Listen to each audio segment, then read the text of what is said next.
Inside Science. Hello, my name's Alistair Jennings, and here is a quick roundup of what's been happening in the world of science this month. If you see a number appear up in the corner of the screen, that's the reference to the paper I'm talking about.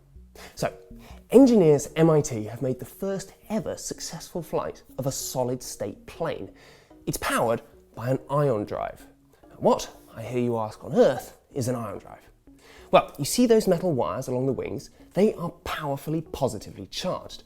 In fact, the positive force is so powerful that it can tear electrons off nitrogen molecules in the air. And when that happens, the nitrogen molecules become the positive ions in ion drive. Being positive, they're attracted towards a negatively charged electrode a little way behind them. And as they whiz through the air, they bump into other air molecules, transferring momentum to them. And this creates an ionic wind that blows over small aerofoils behind the wires, generating lift. Ion drives are actually nothing new, but this is the first time it's been possible to engineer one that works on Earth. The complicated contraption is eerily quiet, but don't throw away your earplugs just yet. We won't be riding in an ion-driven plane anytime soon. With current limitations in battery power, as well as a theoretical maximum thrust the thing can even generate, we're more likely to see them used for drones instead. Which is good, because then drones won't be so incredibly, irritatingly noisy. But bad, because we'll have no idea when there's one floating above us, watching us. Yes, you can bet that this space-age technology will be mainly used to spy on our next-door neighbours. You can read more about this, the plane, not the spying, on the Inside Science website. Speaking of space, NASA's InSight rover stuck its landing on the surface of Mars. Now it has the chance to actually get stuck into the surface of Mars, drilling under the Earth and measuring heat, tectonic activity, and the way the planet wobbles on its axis. Another triumph of technology.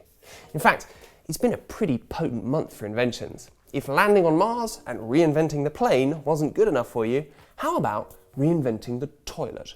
This month, Bill Gates unveiled a toilet that separates solid and liquid waste. This is important because the solid waste can then be cooked and turned into biochar, a useful fuel. Different temperatures produce different grades of poop fuel, not its technical name, which are detailed in a new paper out this month. The process also produces an aqueous liquid, which the researchers say is very nutrient-rich, although maybe save it for your plants rather than your smoothies. And from cutting-edge technology to the classics.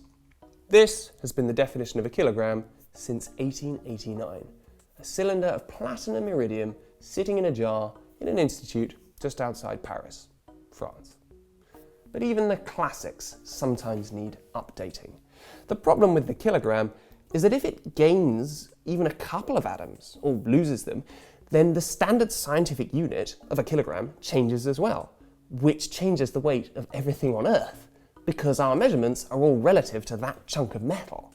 So this month, at the biggest Weight Watchers convention in history, the scientific community retired the classic kilo. Now, the standard kilogram unit will be measured against an electromagnetic force generated using Planck's constant. So next time you're measuring how much flour to put in your flan, just use that, I guess. Humanity's clearly on an innovating hot streak, but some of our inventions are downright dastardly. That's the message of a study published this month about bots on social media.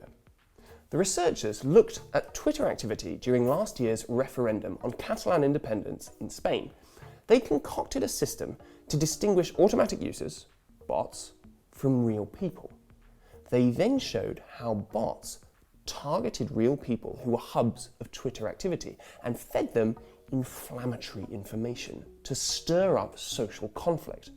The bots were influencing the influencers. But when the world acts together, it can really get things done, as evidenced by this last uplifting piece of news. The hole in the ozone layer is healing, according to a UN report this month. An international agreement, the Montreal Protocol, has decreased the production of ozone-depleting substances over the last 30 years. By 2060, the ozone should be back to normal. Well, that's about it for this month. For Inside Science, I'm Alistair Jennings. Thanks for watching. Inside Science. If you enjoyed this edition, follow us on the web and social media. Powered by the American Institute of Physics and a coalition of underwriters.